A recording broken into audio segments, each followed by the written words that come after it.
الحمد لله وكفى وسلام على عباده الذين اصطفى أما بعد فأعوذ بالله من الشيطان الرجيم بسم الله الرحمن الرحيم وما خلقت الجن والإنس إلا ليعبدون صدق الله مولانا العظيم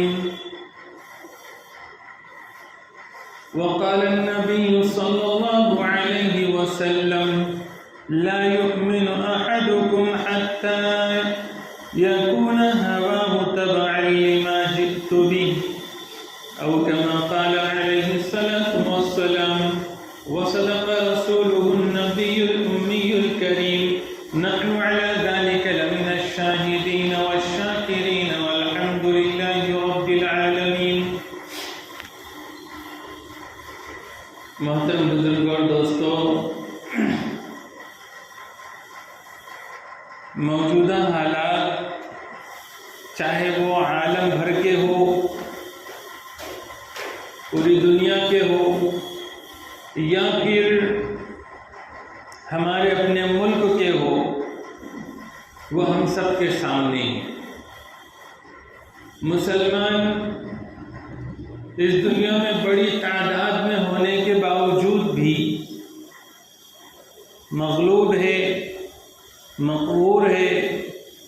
اور ذلت کی زندگی جی رہے ہیں. یہ ہو سکتا ہے کہ بہت سے لوگوں کو یہ گمان ہو کہ ہم تو بہت عزت والے ہیں، لیکن مجموعی شکل میں دیکھیں تو جس قوم کی اکثریت ذلت میں، کمزوری میں، بے بسی میں زندگی بسر کر رہی ہو، اس قوم کا فرد ہونا کوئی عزت کی بات نہیں ہے. یہ سب حالات جو اس وقت چل رہے ہیں کہ ایک مسلمان نے جو دنیا کی ضرورت بننا چاہیے، ایک مسلمان نے جو دنیا کے لیے مسیحا بننا چاہیے، ایک مسلمان نے جو دنیا کے لیے امید کی کرن بننا چاہیے، انصاف کی امید بننا چاہیے، خیر خواہی کی امید بننا چاہیے، تو وہیں پر مسلمان نشانہ بن رہے ہیں. جو تعلیمات اسلام کی ہے، ان تعلیمات پر اگر مسلمان چلتے ہوتے تو نقشہ کچھ اور ہی ہوتا. اس میں بھی کوئی شک نہیں کہ بہت سے مسلمان جو اسلامی تعلیمات پر چل رہے ہیں تو ان کی زندگیاں اثر انداز ہو رہی ہے، اور اس اثر کو ختم کرنے کے لیے بھی سازشیں ہو رہی ہے اور پلاننگ ہو رہی ہے کہ کسی طرح سے مسلمانوں کی یہ خوبیاں ملک کے دوسرے لوگوں کے بیچ میں نہ چلی جائے، دنیا بھر کے انسانوں کے سامنے نہ آ جائے، کیونکہ آئے گی تو پھر ظاہر سی بات ہے کہ ساری قومیں متاثر ہوگی، سارے انسان متاثر ہوں گے، کیونکہ سب ہی پریشان ہیں، سسک رہے ہیں. امن کے لیے دنیا ترس رہی ہے، انصاف کے لیے ترس رہی ہے. کوئی ان کا ہمدرد بنے، غمگسار بنے، اس کے لیے ترس رہی ہے، اپنے حقوق کے لیے ترس رہی ہے. کسی کا اپنے حق کی آواز کے لیے مورچہ نکالنا کیا اس بات کی علامت نہیں ہے کہ صاحب حقوق کی جنگ چل رہی ہے اور لوگ حقوق حاصل کرنا چاہتے ہیں، اور لوگ حقوق کے معاملے میں محروم ہیں. کتنی ہی تنظیمیں بچوں کے حقوق کی، عورتوں کے حقوق کی، مزدوروں کے حقوق کی، اور جو جیلوں میں بند ہیں ان کے حقوق کی، ہر لائن سے ایسی دنیا بن چکی ہے کہ صاحب کوئی کسی کا حق پوری امانت خوشی خوشی پہنچانے کو تیار نہیں ہے اور لوگوں کو اپنے حق کے لیے لڑنا پڑتا ہے۔ ایسی دنیا میں اسلام ہی ایک واحد راستہ ہے کہ جس راستے پر چل کر دنیا امن پا سکتی ہے، دنیا انصاف پا سکتی ہے، دنیا رحمت کا گہوارہ بن سکتی ہے اور دنیا میں ایک دوسروں کے حقوق کا خیال رکھا جا سکتا ہے۔ لیکن ایک منظم صہیونی سازش کے تحت اس بات کی کوشش ہو رہی ہے کہ مسلمان بس اپنے روزی روٹی، کھانے پینے اور اپنے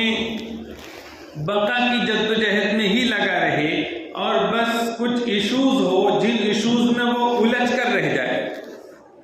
اور جو اس کے مقصد والے کام ہیں، جو اس کی ذمہ داری اور ڈیوٹی ہے، وہ انجام نہ دے۔ ہر مسلمان کو حضور پاک علیہ السلام سے اپنی جان سے زیادہ محبت ہوتی ہے۔ مسلمان اپنا سب کچھ لٹا سکتا ہے، لیکن سرکار دو عالم صلی اللہ علیہ وسلم کی عزت اور ناموس پر حرف کو وہ برداشت نہیں کر سکتا۔ تو جو شر پسند لوگ ہیں وہ اس حقیقت کو جانتے ہیں اور اس کو وہ سیاسی اور سماجی لحاظ سے استعمال کرتے ہیں۔ کبھی کوئی چاہتا ہے کہ میں سستی شہرت پاؤں، میرے ووٹرز بڑھے، تو ایسا نہیں کہ اس کو سرکار کی اعلیٰ شان معلوم نہیں ہے اور حضور صلی اللہ علیہ وسلم کی ذات بابرکات سے، رحمت والی ذات سے وہ نابلد ہے۔ نہ، وہ صرف اپنے شہرت حاصل کرنے کے لیے کبھی حضور صلی اللہ علیہ وسلم کی شان میں گستاخی کر دیتا ہے، اور پھر ایک ماحول میں تناؤ پیدا ہو جاتا ہے، مسلمانوں کے جذبات مجروح ہو جاتے ہیں، دل ٹوٹ جاتے ہیں، اور پھر ظاہر سی بات ہے کہ اشتعال میں آنا، احتجاج کرنا، دھرنے کرنا، یہ ایک فطری عمل بن جاتا ہے۔ تو اب ایسی صورت میں مسلمانوں پر لاٹھیاں بھی برسائی جاتی ہے، انہیں جیلوں میں بند بھی کیا جاتا ہے، اور ساتھ ساتھ جو لوگ اپنا ایک ایجنڈا سیٹ کر کے حضور کی شان میں گستاخی کیے ہوئے ہیں، وہ راتوں رات وہ اونچائیوں کی، ذلت والی اونچائیوں کی بلندی پر چلے جاتے ہیں۔ قرآن کریم میں جگہ جگہ حضور صلی اللہ علیہ وسلم کو، اللہ کو تکلیف دینے والے لوگوں کے بارے میں لعنت کا اعلان فرمایا ہے۔ ایسے لوگوں کا انجام کبھی بھی اچھا نہیں ہوتا۔ تاریخ گواہ ہے، دنیا اور آخرت دونوں جگہ ان کے لیے ذلت مقدر ہے، ان کے اوپر لعنت ہے۔ مسلمانوں کی کیا ذمہ داری ہے؟ مسلمانوں کی ایسی صورتحال میں ذمہ داری یہ ہے کہ دشمنوں کے عزائم کو سمجھیں کہ وہ ایسا کر کے چاہتے کیا ہیں۔ اب اگر یہ ہم سمجھ گئے تو پھر ہمیں اپنا راستہ بنانے میں اور چننے میں آسانی ہوگی۔ اب وہ چاہتے ہیں کہ ان کی شہرت ہو، تو اب مسلمان کیا کرے کہ اب اس کی شہرت کے دروازے بند کرے، اپنے ہی ذریعے سے ان کے نام کا اتنا پرچار کرنا کہ جو نہ جانتے ہو وہ بھی ان کو جاننے لگے۔ یہ بیوقوفی کی بات ہے۔ ان کی کمیونٹی میں وہ ایک اپنا مقام بنانا چاہتے ہیں، یہ پھر سستی شہرت چاہتے ہیں، تو اس میں رکاوٹیں پیدا کرنا، قانونی اور جمہوری طریقے پر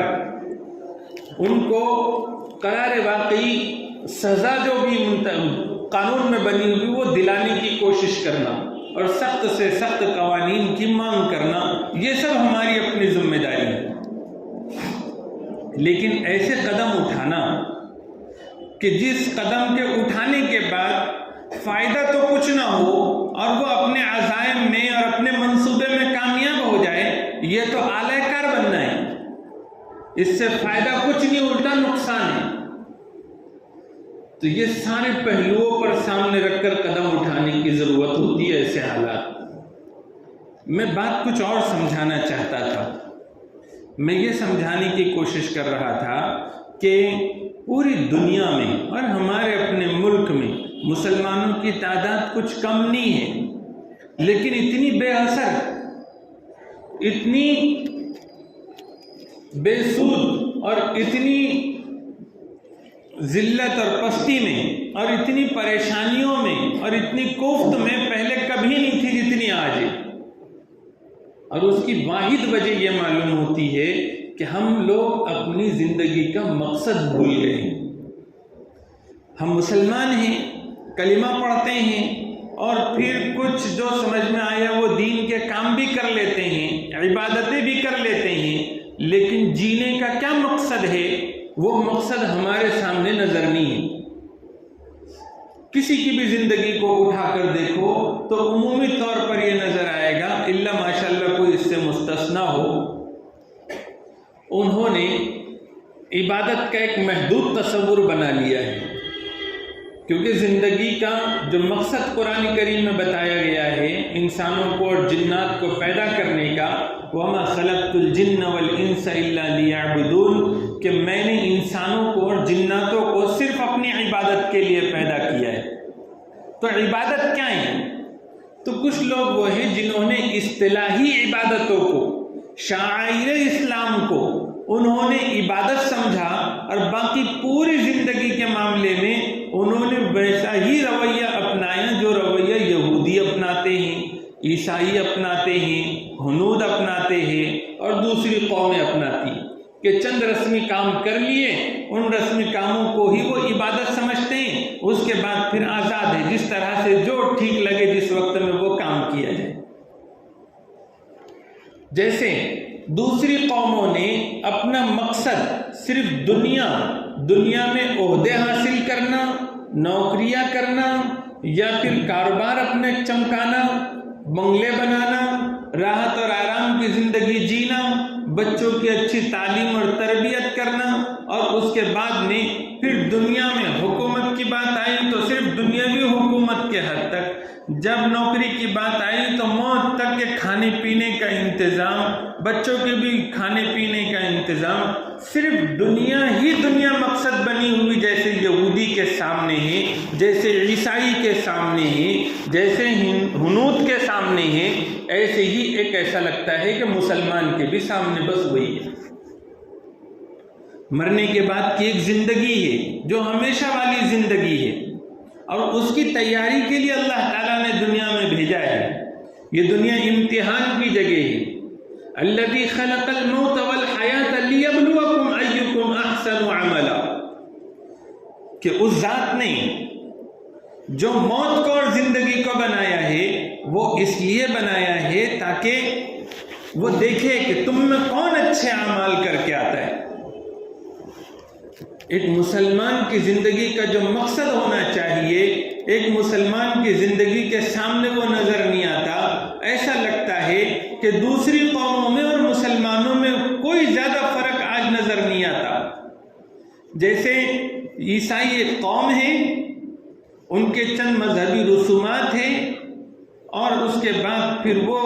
پیٹ پانی کے لیے، عزت اور غلبے کے لیے، ایک دوسرے پر چڑھ دوڑنے کے لیے بس جی رہے ہیں۔ تو ایسے ہی مسلمان بھی، جیسے ہندو، جیسے یہودی، ویسے مسلمان۔ حالانکہ کتنا بڑا فرق ہونا چاہیے تھا۔ جس قوم کے پاس قرآن کریم ہو، جس قوم کے سامنے رسول اللہ صلی اللہ علیہ وسلم، نبی آخر الزمان حضرت محمد صلی اللہ علیہ وسلم کی پوری زندگی ہو، اور پھر وہ اپنے زندگی کے مقصد کو سیٹ نہ کرے۔ ہر مسلمان کو اپنے زندگی کے مقصد کی طرف لوٹنے کی ضرورت ہے۔ ایک ہی مقصد ہے پیدائش کا، کہ ساری کائنات کو اللہ نے انسانوں کی خدمت میں لگایا ہے، اور انسان کو صرف اور صرف اپنی عبادت کے لیے پیدا کیا ہے۔ عبادت کیا ہے؟ ہم لوگ سمجھتے ہیں نماز، روزہ، زکوٰۃ، حج، صدقات، قربانی اور اس طرح کی کچھ چیزیں، اور یہ تو شعائر اسلام ہیں، یہ اصطلاحی عبادتیں ہیں، لیکن عبادت صرف اسی کا نام نہیں ہے۔ عبادت کس کو کہتے ہیں؟ عبادت اس کو کہتے ہیں کہ کہ ایک بچہ یا بچی بالغ ہونے سے لے کر موت کی آخری گھڑی تک، جب تک اس کے ہوش حواس ٹھکانے پر ہے، اپنے زندگی کے ہر گوشے میں اور زندگی کے ہر لمحے میں اور ہر کام میں اس بات کا دھیان رکھیں کہ اللہ کا کیا حکم ہے اور نبی کا کیا طریقہ ہے، بس مجھے وہ اپنانا ہے۔ عبادت در حقیقت پوری قوت کے ساتھ اللہ اور اس کے رسول کی اطاعت اور فرما برداری کرنے کا نام، اور وہ بھی زندگی کے ہر گوشے میں۔ نماز ہے، روزہ ہے، زکوٰۃ ہے، حج ہے، یہ بھی عبادت اسی وقت ہے جبکہ اللہ کے حکم اور نبی کے طریقے پر ہوگی، ورنہ پھر یہ عبادت نہیں ہے۔ تو جس طرح سے یہ رسمی چیز یا پھر ہمارے اسلام کی شناخت والی چیزیں ہیں جن کو ہم اصطلاحی طور پر عبادت کہتے ہیں، جیسے یہ عبادت ہے، ایسی ہی زندگی کے 24 گھنٹے جو ہمارے گزر رہے ہیں وہ بھی عبادت ہونی چاہیے۔ اور وہ عبادت کیسے بنیں گے؟ وہ عبادت ایسے بنیں گے کہ رات کو شریعت کے مطابق سوئے ہیں، شریعت کے مطابق اٹھنے کا معاملہ کیا ہے، صبح سے لے کر شام تک ہر کام شریعت کے مطابق کیا ہے، تو ایک مسلمان صرف مسجد میں آتے وقت عبادت گزار نہیں ہوگا، یہ 24 گھنٹے اس کی عبادت میں گزریں گے۔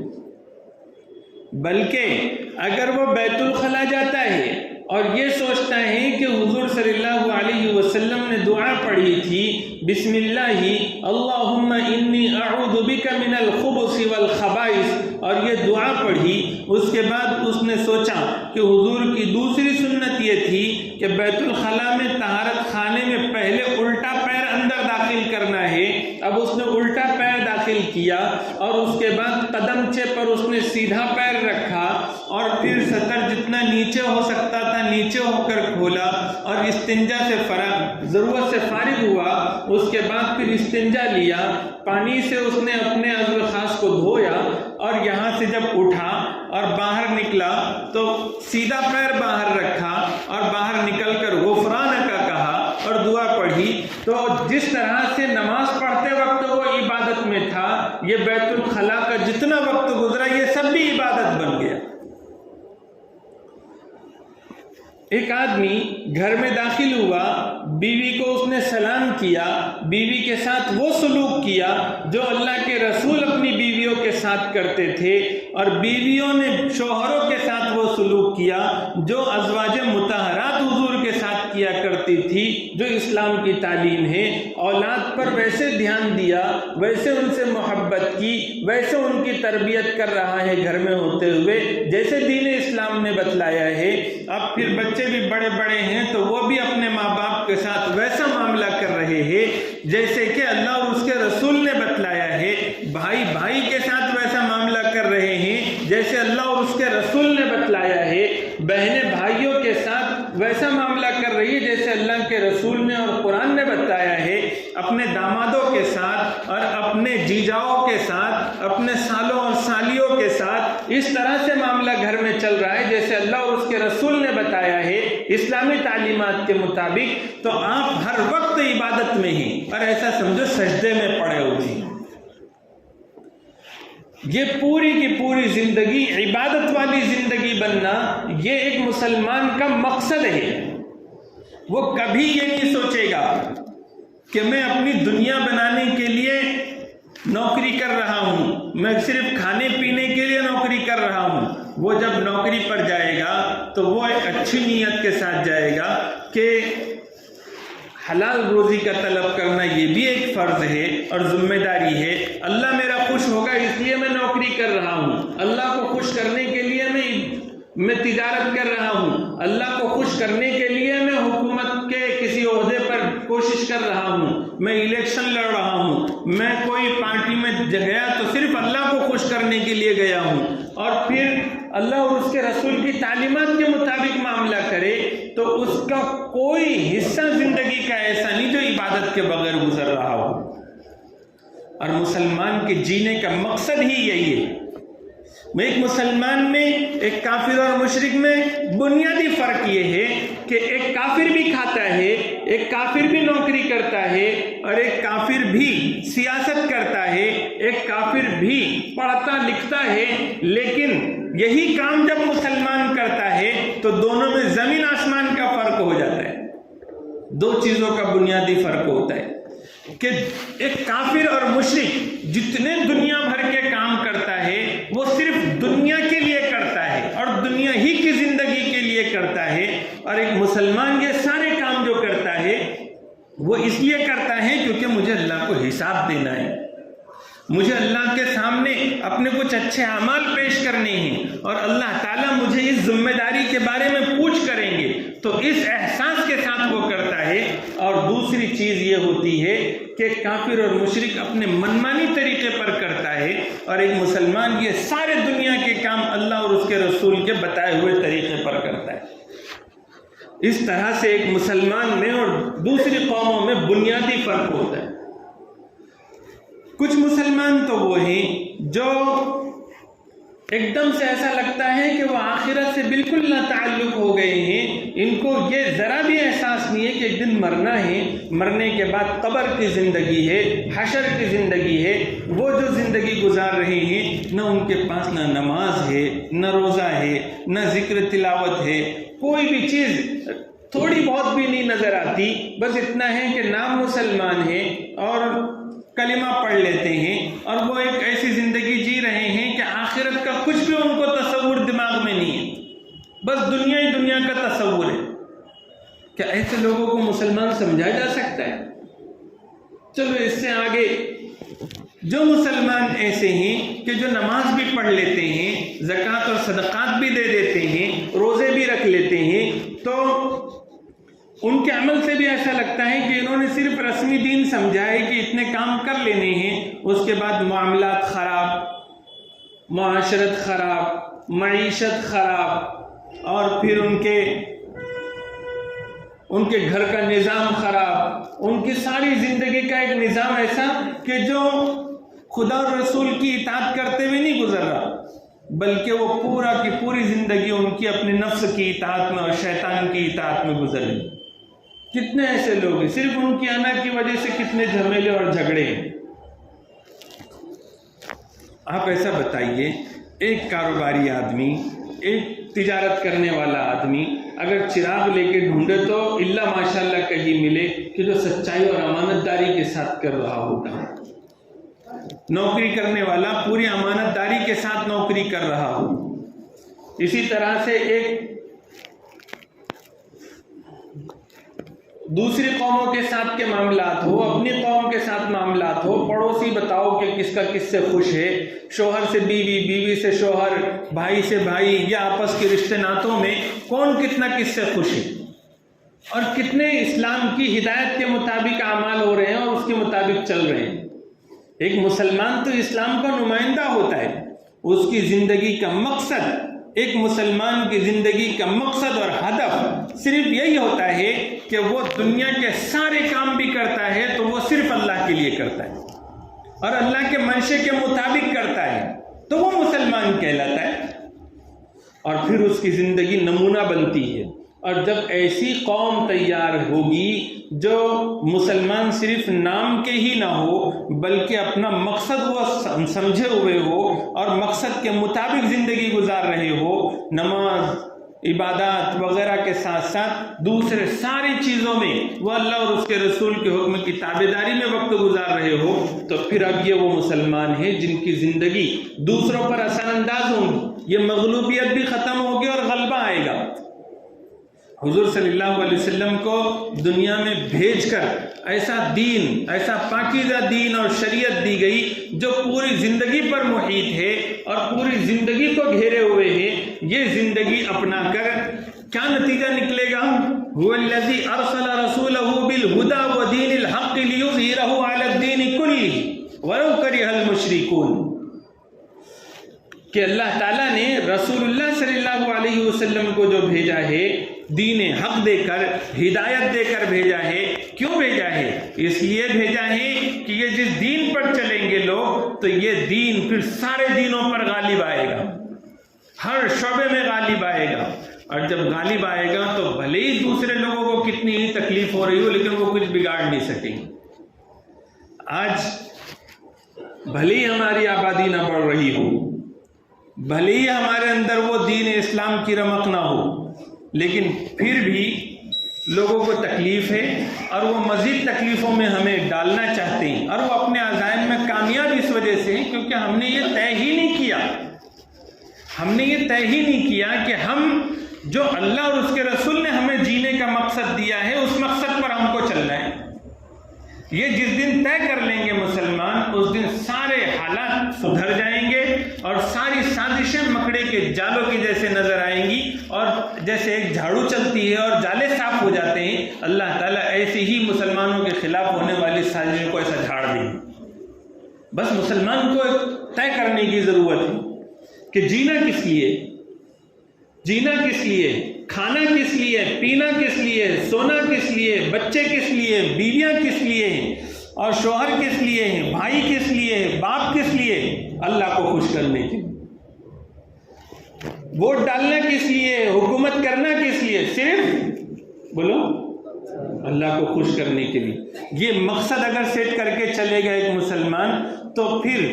حالات بدلیں گے، ورنہ صرف مظاہروں سے، صرف جد و جہد کرنے سے، صرف لینے والے بنیں گے ہم، دوسروں کے رحم و کرم پر بنیں گے، اور خصوصی اللہ کی جو عنایت اور خصوصی اللہ کی طرف سے جو مدد کے فیصلے ہونے چاہیے وہ نہیں ہوں گے۔ اللہ تعالیٰ مجھے بھی اور آپ کو بھی صحیح سمجھ عطا فرمائے۔ وآخر دعوانا الحمدللہ رب العالمین۔ اذان دے دیجیے۔